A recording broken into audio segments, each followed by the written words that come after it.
the stage where we want to introduce this project to you. We want to explain what we have in mind. We want to get feedback from you.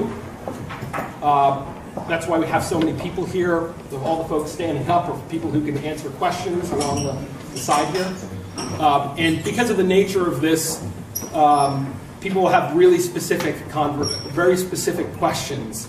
And I think the best way to answer really specific questions is directly one-on-one or in small groups. So what I'd ask you to do is find someone along the side of the room here and just start asking questions. And we'll do our best to answer them specifically because people want to know, I live on this particular street in this particular spot, what does it mean for me right there? But generally speaking, what we have, and you'll see on some of those site maps, the greenish overview maps, and there are 3 of them or 4 of them here. Those show you the overview of the project. The map with the green and the blue on. And in general, we have proposed a 26 megawatt project, a solar project, that produces enough power for about 5,000 homes. And we have proposed to site that project on about 300 acres is the total size of all the parcels, and we use about 170 or so of those acres. Principally, they're on the fields, although they also go into the woods in certain locations. And so you can, when you look at these maps, the blue maps in particular, the blue indicates where the solar panels are proposed to be. And the green, that light lime green, when you get closer you'll be able to see it, those are wetlands that we're not touching. So we encourage you to go up to people individually because we want your feedback. The layout that we have here is a preliminary layout. It is, frankly, we don't have your input yet, so this is sort of the base case, the first step. We want to understand your detailed questions, and we will take all of that input, and we will gladly accept input after tonight by phone calls or emails or whatever it might be. We'll take that input and we'll figure out how to accommodate as much of it as we can. Where the project stands overall is that the state siting board is the entity that approves the permitting of the project, because it is essentially a state energy facility that comes underneath the state law. But we very much want this to be a project that this community is proud of. So we want to be a part of the community. And the first step, I consider this the first step, is to understand, make sure you understand what this is about, to get your input, and do what we can to address as many of your concerns as we can. Solar is a pretty passive use. Doesn't make much noise. The noise is sort of ambient. It's in the background, but it doesn't increase the noise level. There aren't any lights out there. We don't use water. We don't send kids to school. And we have a limited lifetime. The project, we would like to be producing power for 20 to 25 years. And I think one of the benefits of solar on a location like this, agricultural land, is that when we're done, we have a requirement under our permits to pick everything up, remove all the equipment, it all goes away, and it can be farmed again. So it's not unique to Connecticut, but in a lot of places in the country, solar is increasingly becoming a popular thing to do on farmland because it is a way to essentially bank the farmland for the long term. So we will farm the sun for a few decades. And then if someone wants to grow some other kind of crop in the future, the land is available to do that. And in the interim, there's very little impact. The construction takes 12 to 16 months to do the whole thing. It's not particularly noisy because this is a pretty easy place to build. Once we're in operation, there's not a lot of traffic. It's pickup trucks kind of once in a while, people going to the site to do some maintenance. So we're very low impact. And I think obviously questions that people have are about sound, about what you can and can't see. And certainly the visual aspect of it is incredibly dependent on where you live. There are certainly a couple spots in the road, on public roads, where the panels will be more visible than in others. But we will do a lot of screening, which means we will do new plantings of shrubs and trees so that the facility is screened, and there'll be fencing, and there's all sorts of, we do a sort of fencing that fits in. It's not an ugly chain metal fence. It's something that looks good from the road. And the combination of the screening and the fencing will make, even from the most visible spots, the panels pretty difficult to see. And there are obviously places on the map where homes, it's not a road, but it's maybe a home that's backing up to the back of the project. And those are all specific questions. We want to keep as much of the trees there between the project and homes as we can. We're not building these panels on your property line. There are setback requirements that we have, and we will follow all the setback requirements, but we really want to go beyond the setback requirements. We don't want people to feel like the project is intruding in your backyard. That's part of the dialogue tonight, and that's the really specific questions that people will have.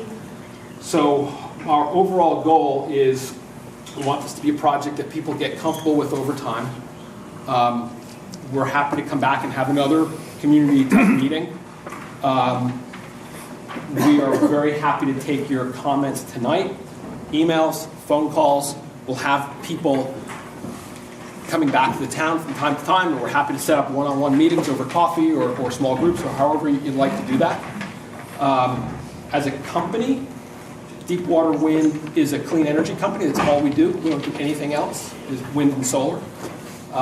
We built the first offshore wind farm in the United States, which was just put into commercial operation off the coast of Block Island a few months ago. We're very proud of that project. It took us 10 years to get all the approvals and to build that. And it's something we're very, very proud of. And we were not able to do that without a lot of local support. And that's local support time. It doesn't happen the first time you meet someone. I get that. I understand it. But my goal is to get everyone to support this and to feel proud about it. We'll be a taxpayer in town, a fairly substantial taxpayer. And we won't be using services. And it's a very passive use. And once we're in operation, you're not really going to know we're there unless you want to find us. So having said that, people will have really specific questions.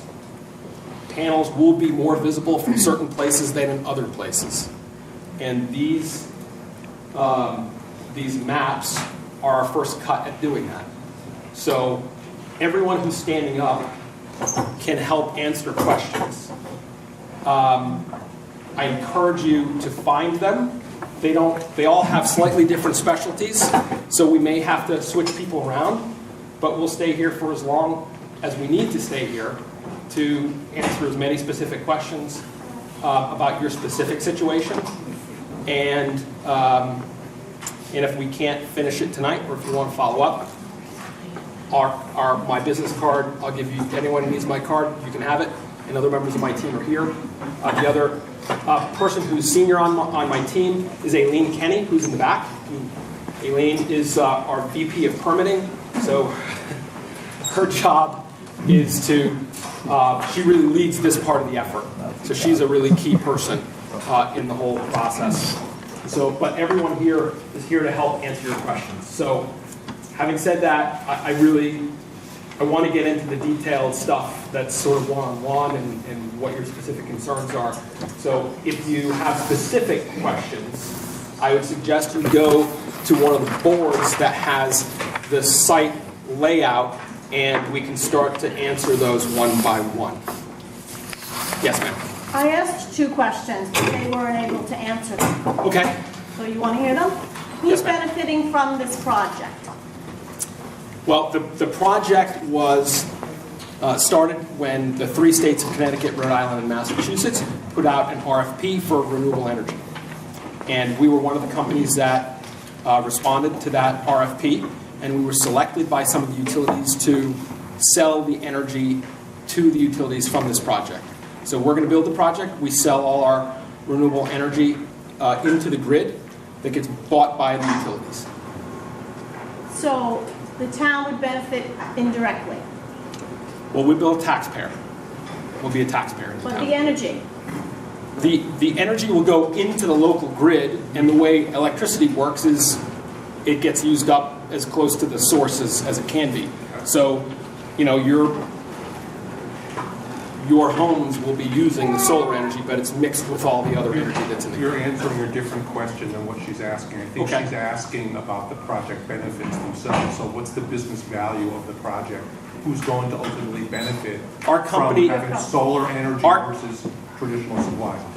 Well, our company gets paid to sell the energy. Right. So we're in the business of building projects and selling the energy. So what's the benefit to the townspeople of Simsbury? We're a taxpayer. So it's purely, so that's it. What's the difference between the agricultural with Cobro, what Yeah. you're going to give us, and your credits with the state and the feds? Yeah, I'm sorry. Okay, Cobro pays the tax, Griffin. I'm quite sure that we'll be paying more in taxes than agriculture pays in taxes today, because it's a different kind of facility now, right? We're installing equipment. Well, you have huge incentives for putting up the green power.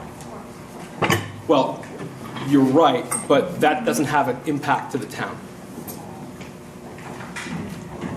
Who determined that this site was going to be used? I mean, are there other towns that are going to be putting this? There are other solar projects that are in operation in Connecticut now, and I know there are a number in this area directly, not necessarily just here in Simsbury, but in the neighboring area. A number of other projects that have been proposed, and then if you just look throughout New England, there are a number of other sites that are similar to this. Have you done any of these elsewhere? In Rhode Island, yes, sir. So you've done these solar panels? Yes, sir. when would you start the project? Construction in 2018. How long has your company been? Could I make About 10 years. a general comment? I'm glad to see you here. I'm in the power generation business for many decades, Yep. and what I used to do, we're not doing anymore. Green power is fine, and I know a lot, follow a lot about it. But my hometown in Vermont, for example, made a very small, and they just did it from a company in Waitsfield, Vermont. And that electricity is going to the town. But just to consider that in that contract, they are paying not only taxes, they're paying the town a small amount of money. Yeah. So there's a lot to go in, but I'm glad you're here. Well, And it's quiet, and we have to, you're better than me putting a coal-fired power plant over there. we are just beginning conversations with the town, Okay. and I think that this is a project that I think can have a lot of benefits to the town, and part of that is to have those conversations with the town about what's important to folks locally. Obviously, taxes are important everywhere, but there could be other things that we could do as well, but we've just begun that. So I will answer your questions, but I do want to allow people to get to individual questions. So I'm going to start right here and go down the round. Yes. Will you be buying or leasing the land? We have an option to buy. You have an option to buy. That's right. Does that mean you're buying? Well, if we proceed with the project. They have an option. Yes. Yeah. If they like it, they'll like it. Okay, so you might be buying it before If we- 25 years runs out and it was, If we'll buy it if we proceed to build the project. I see, so you own the land. Right. We don't own the land. That's fine. Yes, ma'am. Some of these panels will be quite close to some houses in Simsbury. So has anyone done a study on the impact of housing value when you have this type of project so close by? I think that Can you just repeat the question so people are asking? good point. The question was about impact on property values and whether there were studies about proximity of panels to property values. I think that is obviously very dependent on how close and whether you can see things. That's one basic answer. So what we want to do is make sure that these panels are screened as much as possible so that question doesn't ever get asked. I'm not familiar with any studies specifically for solar, but I do know that in general, generally for wind turbines, this has been studied a lot.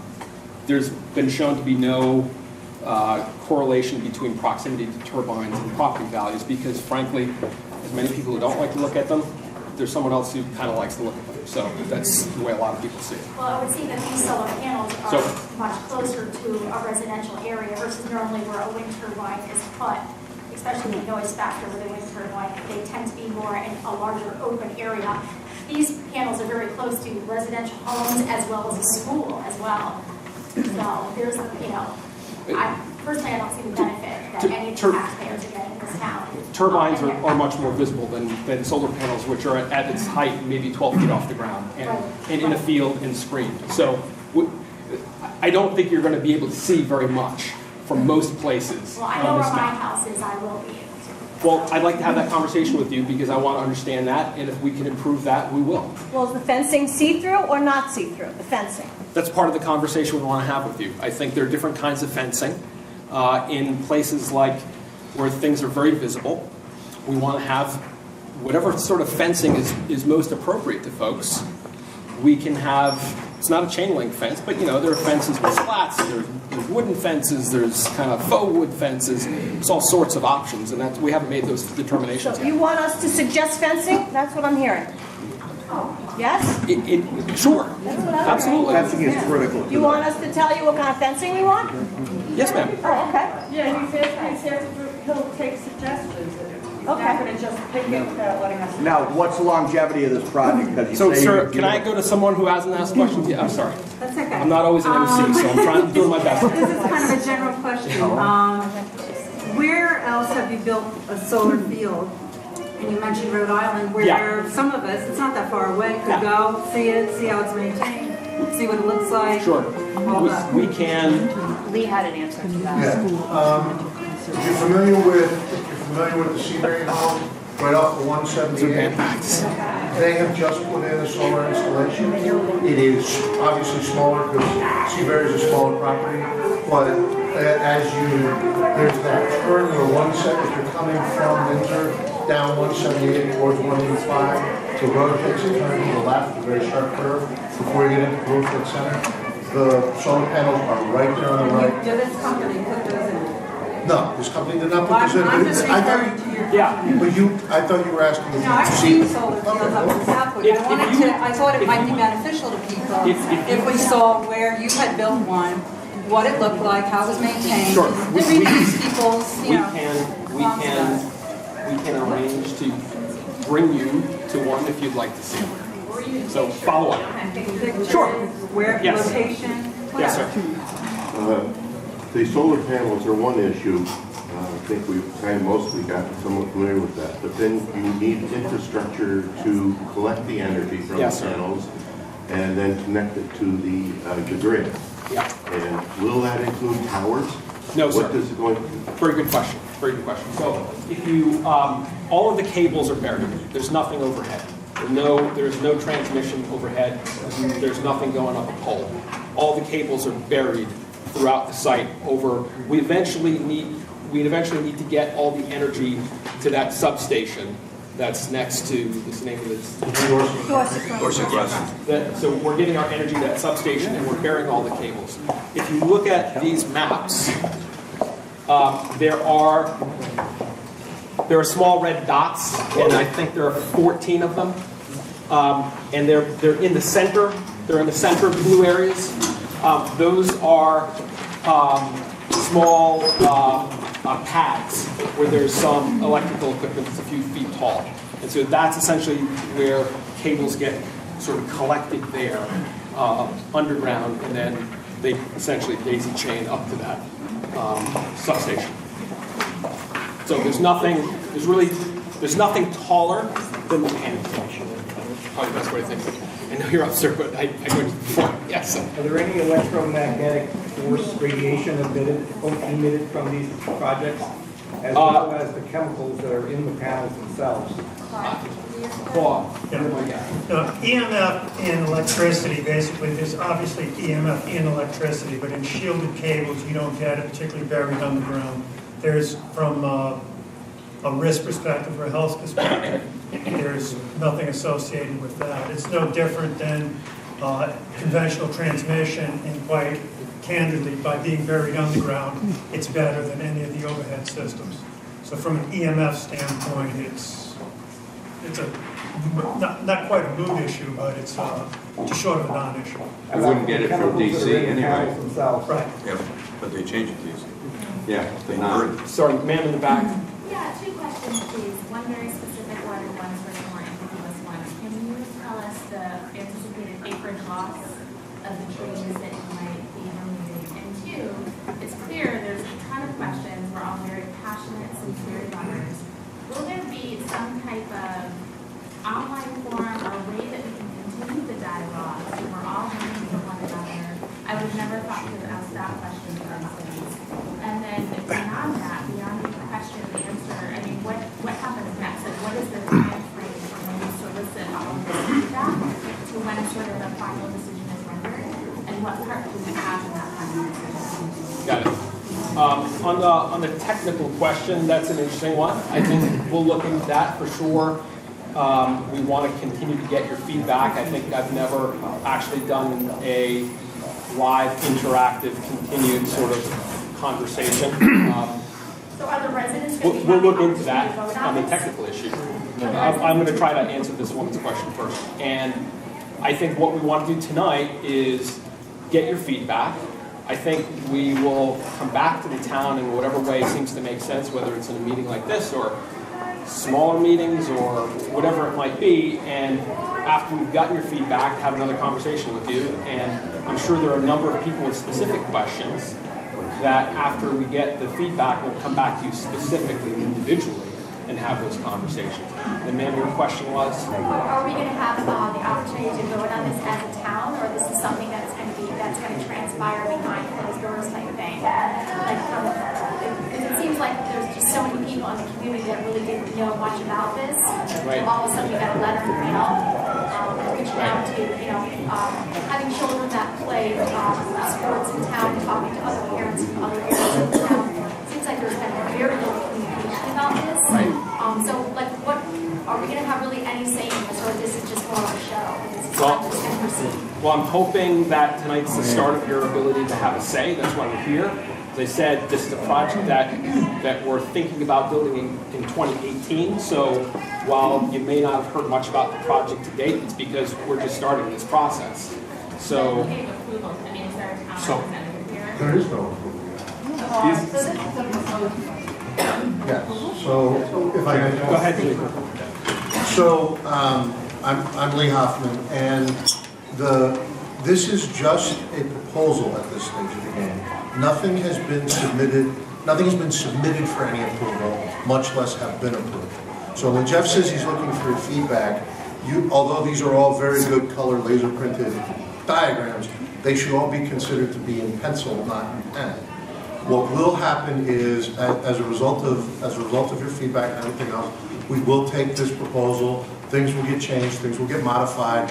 Eventually, we will have a final proposal that we will submit to the State Siting Council. The State Siting Council meets in New Britain. Everything will be up on the web because it has to be public. There will be opportunity for comment. Everyone who is in a butter will get another letter. I'm the guy who sent you the first one, and I will send you another letter if you're in a butter. You will have my contact information. There is a website for the project that if it's not already live, will be going live. So nothing has been determined. As far as that siting council process goes, The town is a party to that process. So there will be copies of everything sent to the town hall. The town has a say in that process through that state citing process, the same way as any town does. The process will take at least 2 months to cycle through everything that has to be done for public comment and for everything else to be considered. The Connecticut Citing Council can amend, reject, or approve the petition. Usually, if there are a lot of issues that get brought up, things get changed during the Citing Council process as well. So what gets drafted isn't necessarily what gets finally approved.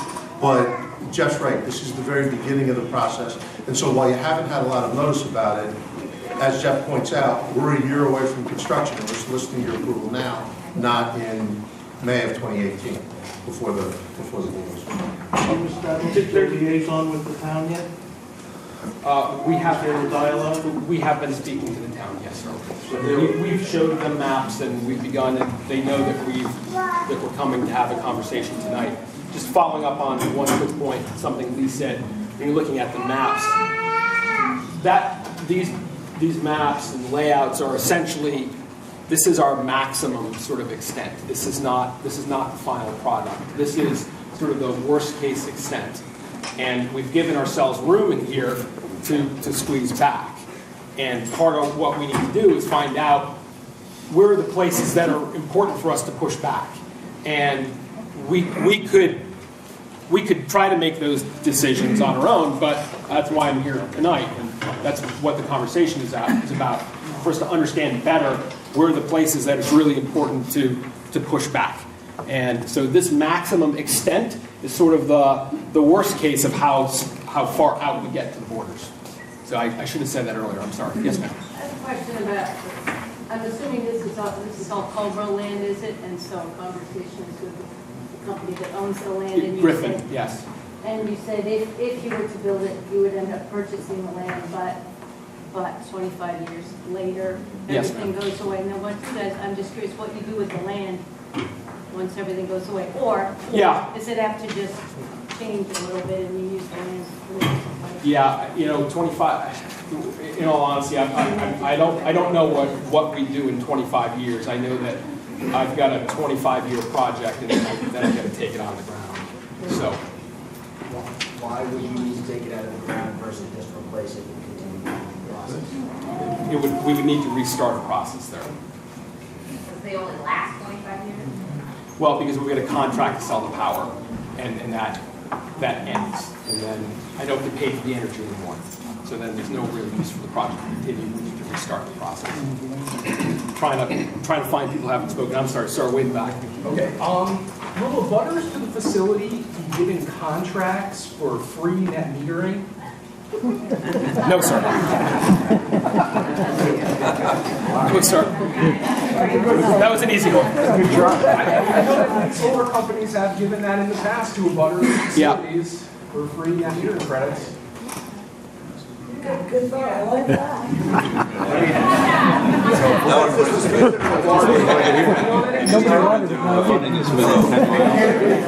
Right, what's that? Don't you get a premium off the rack rate because you're generating green? You get, when you're selling your energy. Well, we were in a competitive solicitation and were selected because of price. Yes, ma'am. To your knowledge, do you know if our town has considered either buying or renting this land, creating our own solar farm to support our municipal buildings on our own without any input from a commercial operation? I am not aware of that, ma'am. I don't know the answer to that. Yes, sir. One of the questions that I typically have with solar power is it's produced at low peak times, and the demand later on in the day is higher. Right. Any time shifting available? Well, we've not proposed any storage of any kind or anything like that. So why not? Because the utilities didn't ask for it. This is all part of a solicitation that the utilities asked for renewable energy, and we responded to that. And they did not make storage. But the more renewable energy, they wouldn't pay us for it, so they don't value it right now. But the more renewable during low peak time, basically, is going to reduce base capacity on utilities. It actually reduces the price in the real-time market that we otherwise would pay those baseload facilities. So we have a price suppression effect. But that means they have to increase peak capacity. And that's what the grid operator's job is to balance all that renewable, baseload, peak, non-peak. That's what they do. That's their job. Yes, sir. Two quick ones. Yep. First, can you talk a little bit about the kinds of co-benefits you see for the town? Okay, so there's a solar farm, whether it's access, whether it's education, trails, that kind of thing. And then part two, a little bit unrelated, maybe for Eileen. Can you talk at all about how you, if you have at this stage, thought about fencing in terms of wildlife corridors and wildlife pathways? Yeah. Good question. I think we obviously have a lot of land here, and we're only using part of that land, and the rest of the land really we don't have a whole lot of use for, right? We're not doing other things other than putting solar panels and protecting it with fencing. So to the extent there is interest, and in some towns this is a touchy subject, in other towns it might not be, but there's interest in things like walking paths, or that's the kind of conversation we want to have with the community and the town. Certain kinds of plantings may be of benefit. There may be local issues around habitat and the ecology. That's part of the conversation, and if you have those ideas, we're more than open to them, because, as I said, we do have a lot of land here that 300 acres, 170 or so at its maximum extent is usable for us, and the rest is not usable. So you'll notice that there are roads, access roads that we have. We haven't figured out the exact configuration of those roads, but in some places they might be alongside a walking path or something. So that's part of the conversation I like to have. Ma'am, standing up, yes. I have two questions. One, I want to follow up on the question that she asked. It's as if we are waiting to react to whatever your next step is. And I think what I heard her saying was, how are we integrated into the process?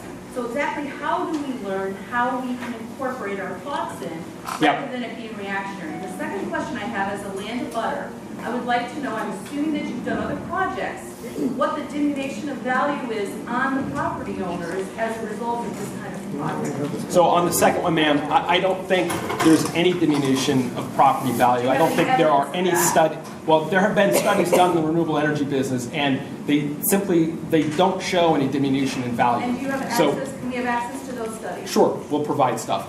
On your first question, I really encourage you to sign up. There's a sign-up sheet. I signed up. What we want to do. What we want to do. I'm going to be at every meeting, and I want to understand exactly what's going on, because you are going to materially impact my property. Well, I don't think we will, ma'am, and we'll have a further conversation with you. I hope you're open to being convinced of that. Sign up, because we want to communicate with you. It'll probably be through newsletters. I think it's an interesting idea, whether there's some interactive thing that we could do. I'll look into that as well.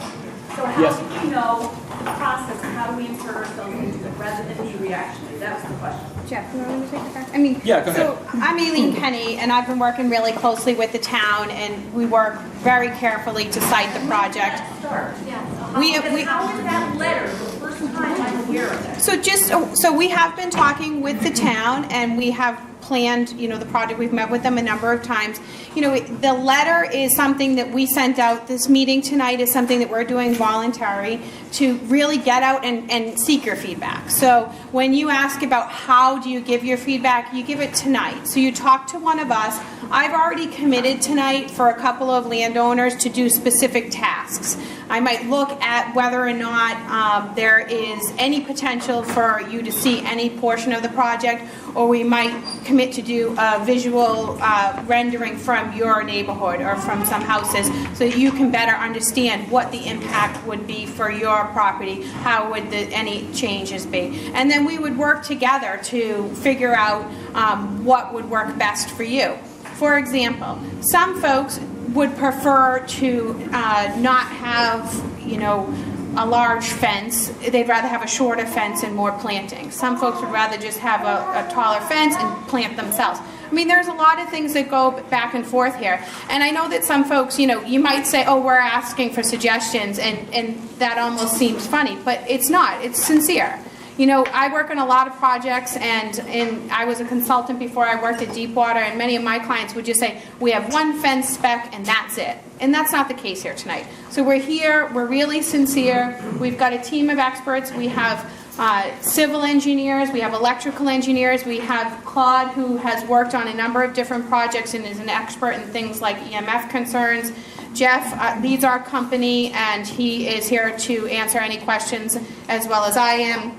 Sue is a certified wetland biologist. She has managed all of the studies that have gone on out there. We have done vernal pool studies. We have done wetland studies. We've taken care to really minimize any impacts and actually avoid impacts to any sensitive environmental habitats. In fact, tonight after this meeting's over, we have an avian biologist going out to listen for birds to see if there's any certain bird species out there so we can avoid impacts to them.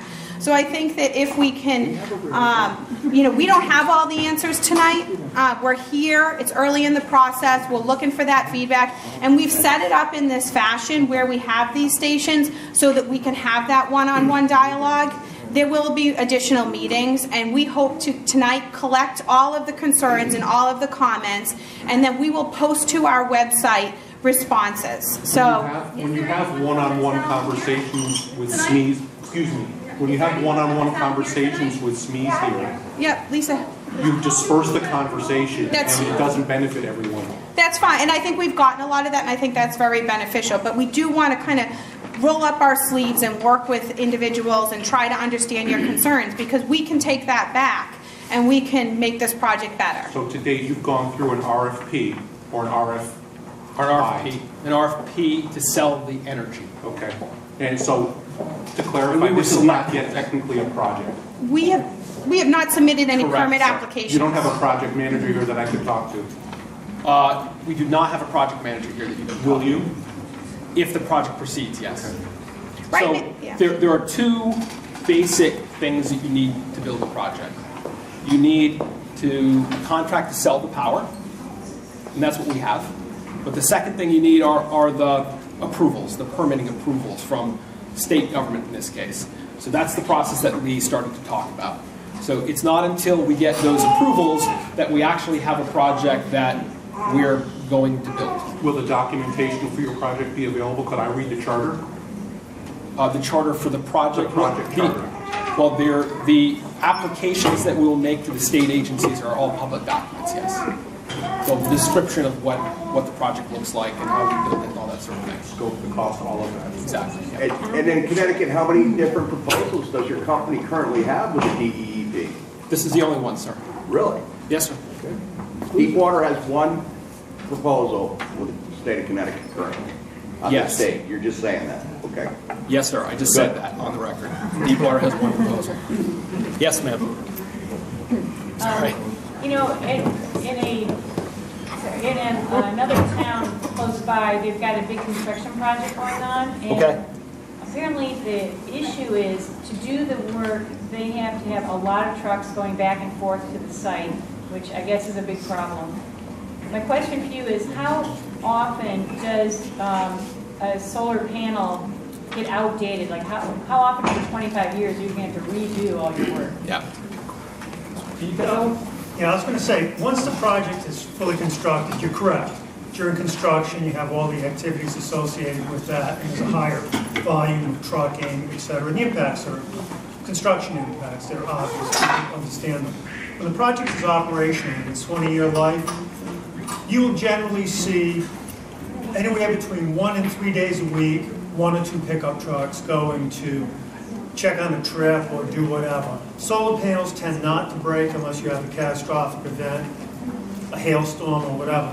But you only lose a few here and there, and you replace them with small vehicles so that the impact when it's operational is modest at best. That's assuming if technology doesn't improve dramatically, right?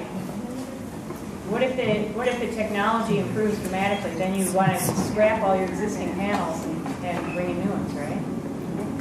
In essence, you have a PPA with the state. So you build this I mean, I'm from the wind side, I've seen it on the wind. When I started in wind, compared to where it is now, it's 3 generations past. The efficiency and size and the production output of the new turbines is much greater than it was before. In spite of that, because of the capital cost and the existing contracts that you have with the utilities, all the projects that I built and was participating in 07, 08, and 09, well, I would agree that the efficiency of the new turbine would be good for that.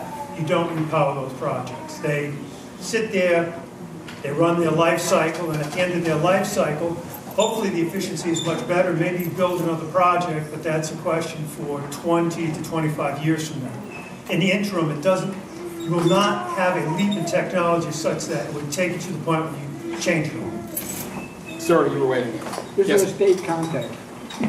I'm sorry, say that again? Is there a contact at the state level? Is there a contact at the state level, Lee?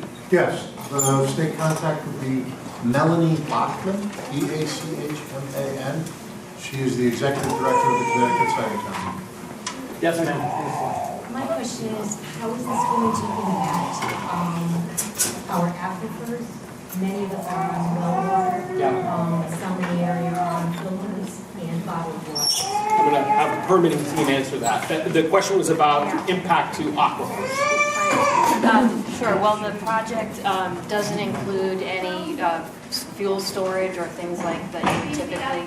I'm sorry, I'm terrible with that. But the project doesn't include any fuel storage or types of equipment or activities that you would typically associate with the potential to pollute groundwater. What about drilling? I'm sorry? The drilling? The drilling. Well, okay, so there, you characterize it as drilling. That's not, I'm sorry? Oh, Somebody okay. said it was drilling. Right, so the panels will be supported on pile foundations, which will either be driven into the ground or screwed into the ground. These are really small. They're embedded about 6 feet into the ground, and they're screwed in with an auger attachment on a bobcat. So I don't know if you're... transmission lines underneath, the cables underneath, you have to drill to get those in there. It's a trench excavation. Again, with the small, it's like a rubber tired backhoe.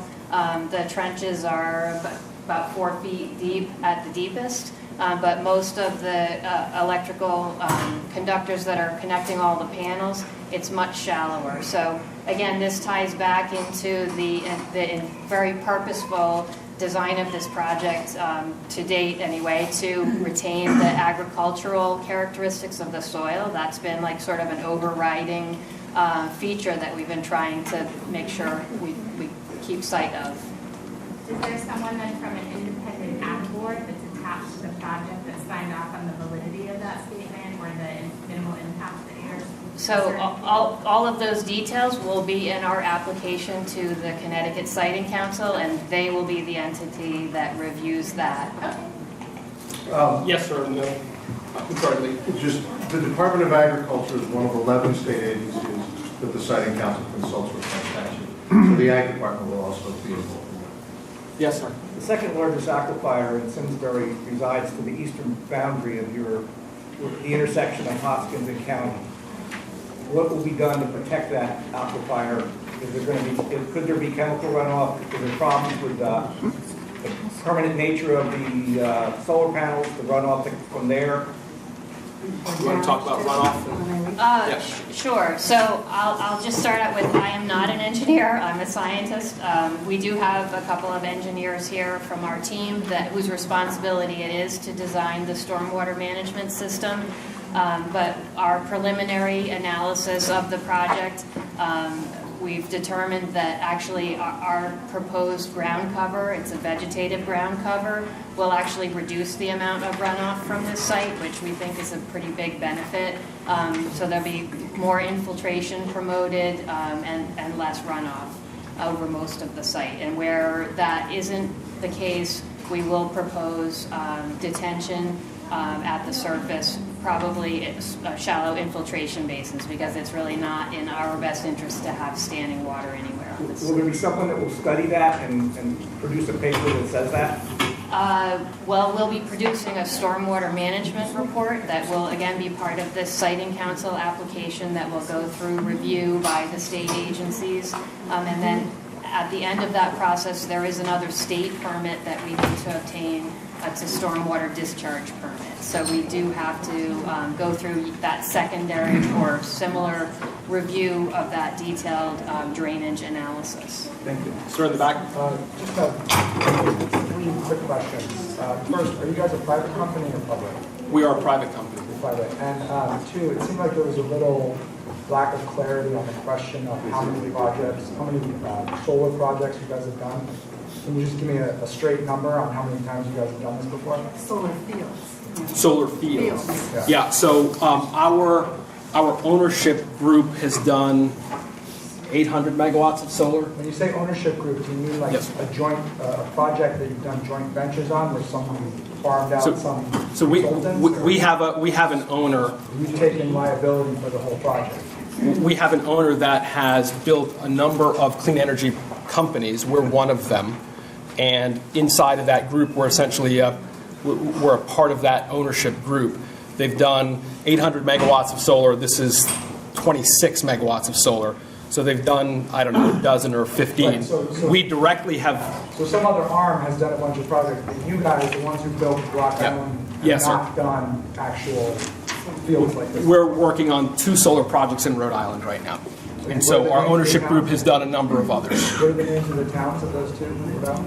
Foster and Gloucester.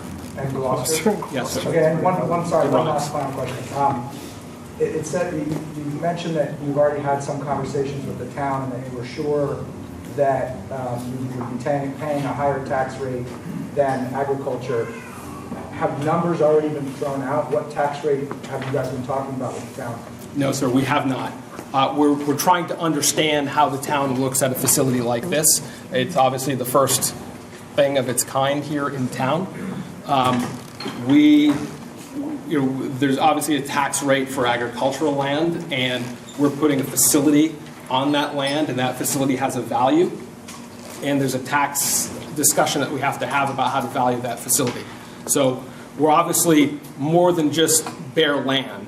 And so the value, just like any other home or business, we've got to do an assessment of what that value will be, and that's not a conversation we've started yet. Final question, how many employees do you guys have? We have 18 people. Thank you. Yes, sir. Are there any known infrastructure projects for Simsbury performed to be prepared to receive whatever it is its construction? I think the question is, are there any other infrastructure projects that are necessary? Simsbury, do we have to expand roads? Do we have to provide access? No, sir. No. Anything at all? No public requirements. So there are no plans, and there will be no plans for any expansion of the roads at Hoskins? No, sir. No, we don't need any expansions of any kind. Okay. Yes, ma'am, right in the back. Is there going to be a zone change? No, ma'am. No. Will it still be agricultural land? It'll be zoned as it currently is, yes, Will ma'am. be paying low taxes? No, because we're now putting facilities on top of it. So the zoning, Lee, can you just go through the whole zoning? I'm not familiar with the whole zoning, what I can tell you is that in Connecticut you have real property tax and also personal property tax. And so what Jeff is talking about with the equipment on top, there is no equipment on top right now. So that's going to be the delta in tax, and it's going to be substantial. As far as the zoning, there are no plans for zoning changes. Some of this land is zoned industrial I2, and other portions of it are zoned agriculture. And there's no need to make a zoning change.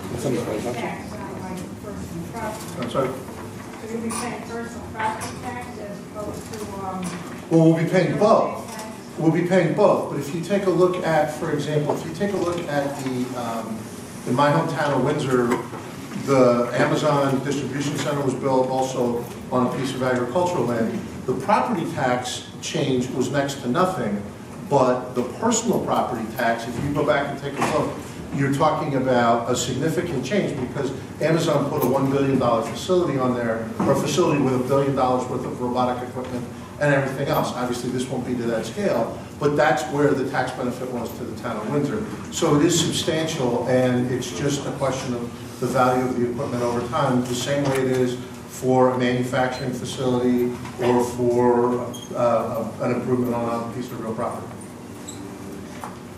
Yes, ma'am, right in the middle. You had mentioned earlier that there's a regulation on how close this can be to private property. Right. Can you tell us what that distance is? I think the setback is how much? Oh, Sue? Yeah, actually, so under the zoning ordinance, the setback that's required on the industrially zoned land is 30 feet. So our project is going to be 100 feet. So I'll give her a chance, because the rule is 30 feet, and what you see on the map is 100 feet. Right. And again, that's the maximum extent is at 100. And the reason we're here tonight is to figure out how much further back in different locations you'd like us to be. I can't promise you that that we can push back to the very core of this, but we want to understand what your concerns are. Would you question. share with the town? I'm sure there are many large parcels of land in Connecticut that this project could have been built on, that are not so in the middle of a house residential area. Did you look at other sites? Are there other options for this? Or, where is that process? Yeah, so we have looked at a number of places in this general area of Connecticut for the most part. When we applied in this RFP, we proposed this specific site. So our contract is to build the project here. The question was, why was it chosen? Because it's ideally suited for solar. It's very close to the substation, for one, and there's a very large amount of relatively cleared area that's flat, that if you think about it, solar has to work the same way that plants do. They need the sun, so south facing, the panels face towards the south. So if you find a place where you've grown a lot of crops, that's generally speaking going to be a good place for solar. When you say the general area that you looked at, can you give us what that general area? We looked across Connecticut and throughout New England. And there was no other location that, besides our residential area where we are? No, ma'am, that's not what I said. We've looked at a lot of places. This is one of the best spots we found, and we were able to come to an agreement with the landowner, and that's the project we proposed. Yes, ma'am. Two questions. You said that you don't need to make any more roads to get to these places. Well, one is a dirt road by where we live. So how are you just going to keep traveling on the dirt road is one question. The second question is, if there is an emergency on any one of those panels, for instance, they catch fire, what happens then? Sure, I'll answer both of them. So I didn't say we didn't have to build new roads. I answered this gentleman's question. Yes, you did not have to make any construction. I was answering the gentleman's question about whether the town had to do any infrastructure. And my answer is no, the town doesn't have to do anything. We're not asking the town to do anything different with roads. Inside our property, you will see on these maps a number of access roads that we need to get around those panels. And the second question you asked me is the reason that we need those roads. So we have to design the facility so that trucks can access the panels, and the panels are spaced in a way that the trucks can actually drive between the sets of panels. So that's how we respond to things, are with those access roads and the spacing. Are they the yellow? Could you give me some water, Dylan? Can I just add one more thing to what Jeff just said about the roads and your question about fire and safety? So those perimeter roads are designed in such a way that the town's emergency vehicles can access the site. So it's not just for the purposes of construction or maintenance of the facility. If there was an emergency, the town's fire engines or other emergency vehicles could access the site. So that drive entrance into the site you mentioned, it does need to be improved a little bit. So we're not relocating it, we're not changing it substantially, but it does need to be improved in order to bear the weight of those emergency vehicles. Right, but the solar panels always have electricity to them, so there's always energy flowing through them, so there's no electricity flowing when the sun isn't shining. Yes, ma'am, over here. What is the maintenance plan for the fences and the shrubbery and all of that stuff? Is it just you guys install all this stuff and walk away from it? Are you there weekly or monthly? Elaine or Claude, Sure, you I want to can take do that? that. Yeah, so we will install everything, and then we will have to maintain it. Specific to the fence, there'll be perimeter checks on probably a quarterly basis, where somebody will just check to verify. And of course, we would, if anybody saw anything, we would have a phone number that folks could call if they observed any damage. But it's really important that we maintain that fence. That's something that it's our obligation, and we would do it. We would set up the landscaping. The plants that we put in will all be appropriate local vegetation, so we would expect it to thrive. If for some reason something didn't take right off the bat, we would replace that, but we would expect that it would thrive, and it's been designed by a landscape architect to be different types of species that would be typically found local here. I'm trying to find people who haven't asked questions. Sir, way in the back sitting. Maybe you have. I have a couple of questions, and you may have explained this before, I'm here a little late. Yeah. You talk about Eversource and you talk about State Siting Council. Could you discuss what the town authority is with regard to Lee? Lee, the question was the town's role in the approval through the siting council. The town is a party to the siting council proceedings. They're made a full party. So we make the petition, we file a copy for the town, and the town has the right to ask questions, make comments, do whatever the town feels is appropriate as part of that siting council proceeding. Does the town have the right to disapprove or not approve? The town has the right to file objections. If the town decides that it wants to object to the petition, then it's up to the siting council to make the decision as to whether or not it approves or denies it. So this is another example of where the state decides it wants to do something, and the residents and the town have very little control. That's not, I wouldn't think that's a fair characterization. There have been other projects that have been denied or significantly modified as a result of the siting council proceeding. The siting council is by no means a rubber stamp. If it was, they wouldn't need me. Well, I'm just raising the question here. You see, I'm the developer of Dorset Crossing, and you're effectively surrounding me. And I had to live with the transfer station, which I effectively worked with. And then I was required to build certain roads that are going to become public roads. And two of your sites are on parcels that were anticipated to add public roads. Now, I'm curious as to whether that's going to be part of your approval process, so that you can do something for this community that it's longed for years, to connect Airport Road with Hoskins. Now, I don't see anything in the schematic, and I haven't studied your plan, because somehow I didn't get any notification, even though I'm within 50 feet. I'm curious as to what you're going to do in terms of your infrastructure. Dirt roads and modifications don't matter when there were certain commitments with regard to your current landowner to do the roads. So I think there's some information that's missing. And as a developer, I'm not trying to stop development, but I know what I go through, and I want you to go through the same thing.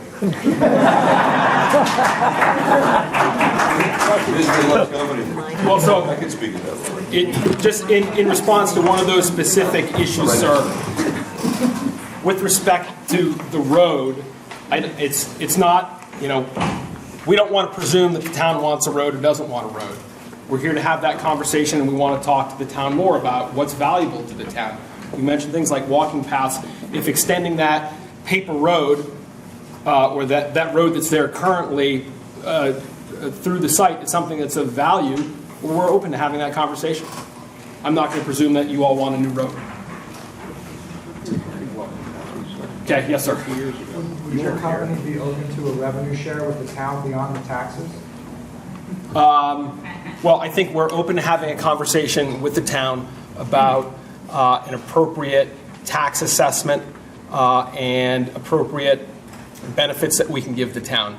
I'm not aware of solar projects that have shared revenue, but I think that we will have a conversation with the town about the kinds of things like roads, paths, whatever it might be. I hope that you guys will keep an open mind to things like that if this project moves forward. That's why we're here, sir. So, again, I don't want to presume what is more important to folks locally. I don't know what's most important to people. Yes, sir. It appears from your map that the primary access to this project is off of County Road, probably a farm road that's essentially one lane, muddy. So you're going to have to do something with that to bring trucks in? Why would we not want to have access off of Hot Meadow, which would certainly support heavy trucks, as opposed to this farm road that you're going to use now? Yeah. And it runs right behind, just so everybody understands. Yeah. This runs right behind Litchfield.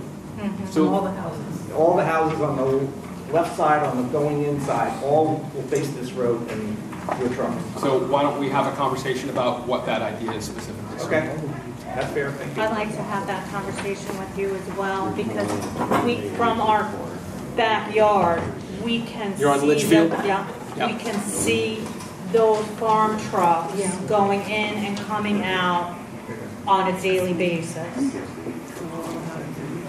Well, find that gentleman and we'll have that. Yes, ma'am. Okay, so just two things. So I know throughout the country there are different developments where actual homeowners associations have restricted homeowners from putting solar panels on their homes because they are so unsightly. So I would like to get more information on the affected property value because if homeowners associations have restricted homeowners from putting them on their homes in certain parts of the country and they've been deemed unsightly, there's got to be more studies done on the effect on property value. That's my first question, and is I'd like more information or some studies done on that. And second, it would seem that even if there's minimal levels of radiation, it's correct in assuming, and correct me if I'm wrong, that there is some radiation emitted, correct, on these panels?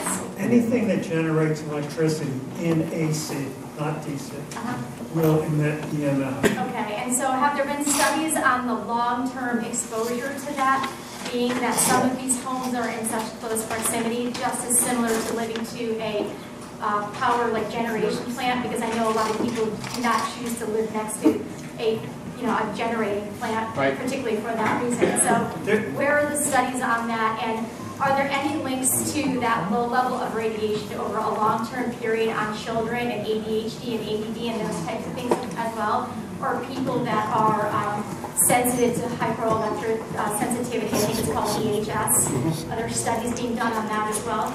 There have been a whole range of studies. If you go back, probably, I want to say it was the late 80s and the early 90s, there were 2 or 3 key studies that came out. One was out of one of the Scandinavian countries. I think it's a Swedish or Norwegian study. And that started the whole EMF thing. That was associated with high voltage, overhead, large transmission lines. There have been since then at least 5 or 6 studies that basically undercut the premises of the first one. To the extent that EMF may, one is they're saying it's not a concern on the new side, but to the extent that it is a concern, because you do get EMF out of AC generation. So when you bury your lungs, your impact is really local. It's not the same exposure that you have that people are talking about in these studies. This project is basically from the DC side, it's irrelevant. From the little dots, of which there are 11, that's where the DC gets converted to AC. Is that technically what they call like an inverter? Yes. Okay. And then from the inverter down to where the substation is over here is total underground and shielded cable. So from an EMF standpoint, even though it's a theoretical issue or whatever, from a risk standpoint based on the site, it's nowhere near human health or safety concern or risk because the AC is limited. It's in Hendrix-style cables. It's shielded in the area. So from the power lines you have on the street or whatever, it's a matter of relative risk. And those studies were done with solar fields that were within, like you said, could be 30 feet from your home, like. It will not be 30 feet from your home, just for the record. But we will provide you with the studies we can. So I'm not cutting questions off. I just want to let folks know it's 20 of 8. I do want time for people to talk to us individually. So I'll take a few more, but we're not going anywhere. Yes, ma'am. Where is the substation located? Show me where it is on the map. Right there. It's the existing substation. It's not a new substation, ma'am. Yes, sir. You mentioned that when your contract's over, you got to pack up, you got to clean up, Yeah. you got to leave town, basically. Okay? So my question is, how do we know that there's going to be enough money to do that? It's part of the siting board guide. Yeah, the siting council requires a decommissioning plan, and the siting council also requires that you post enough financial assurance to make sure that you can come up with that. NRG tried to leave Meriden high and dry about 5 years ago, and since that time, the siting council has closed that loophole. So that would be in the form of some kind of a surety bond or cash? Some performance guarantee. And if your bond, letter of credit. company goes out of business, what happens? They call it a surety. They can either call a surety, or if the company goes out of business and somebody else buys it, then they're picking up, they pick up the performance assurance. So, yes, sir, I do want to break, but go ahead, sir, you haven't asked the question. Yes, this siting council, is it public forum? Are we all allowed to attend this? I think the short answer is yes, but Lee can give you the details. That is the short answer. Yes. The short answer is yes, it's a public agency, it's a state agency. There are representatives of the Public Utility Regulatory Authority and the Connecticut Department of Energy and Environmental Protection on it, as well as other people from the broader state. And again, it's a public proceeding. Yes, sir. Who's the town representative to the state? The town's representative, you mean to the siting council? He's talking about studies that have town representation. Who are they? The town? Who would the town's representatives to the siting council be? Whoever, I cannot tell you because that's whoever the town selects to be that. Oh, we haven't. To my knowledge, you haven't. Right now, I'm sending everything to the town hall, to the town clerk. Be advised, we'd like to know about it. Yes, ma'am. Someone should ask Lisa to come in. Yes, ma'am. Can you speak to any concerns that you might have or that you should be aware around glare, and especially now when we get to About, I'm sorry. glare? Oh, glare. What do you think, Will? Do you think that? I mean, panels basically tend to be a whole lot less glary than they were in the old days. They're black, particularly to gather solar energy in the wintertime shed. They tend to be a glass-like or composite-like material.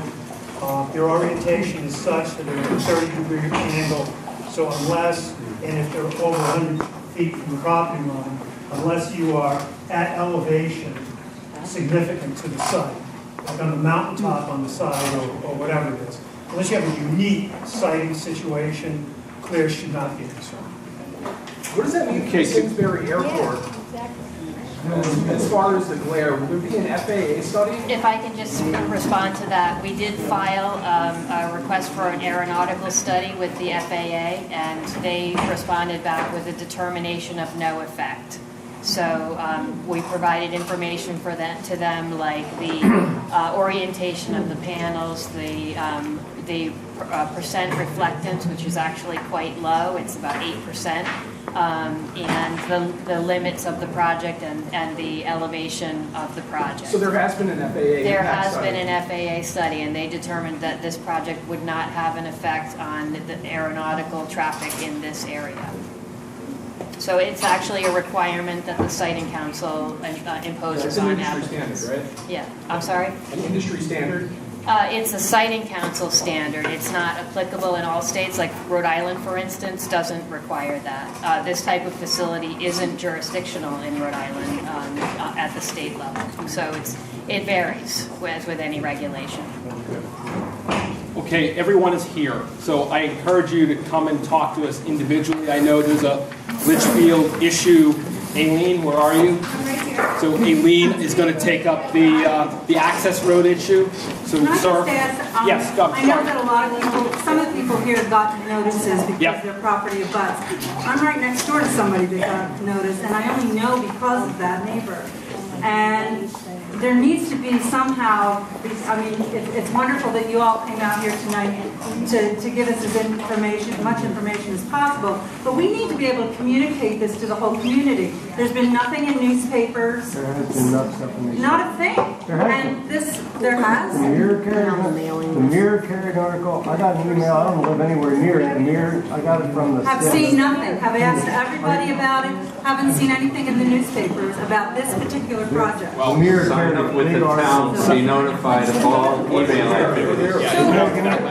But our local newspapers have carried nothing. So when you sign in tonight here, that's what that list is for. So if you sign in and you check e-news, you will get notifications of updates and of any meetings on this project. So at the front, there's a sign in. We don't get that. So if you sign in, you'll get notice. So if the Litchfield Drive folks, that means we can talk about it.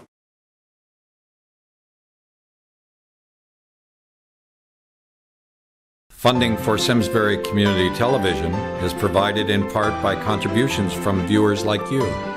Thank you.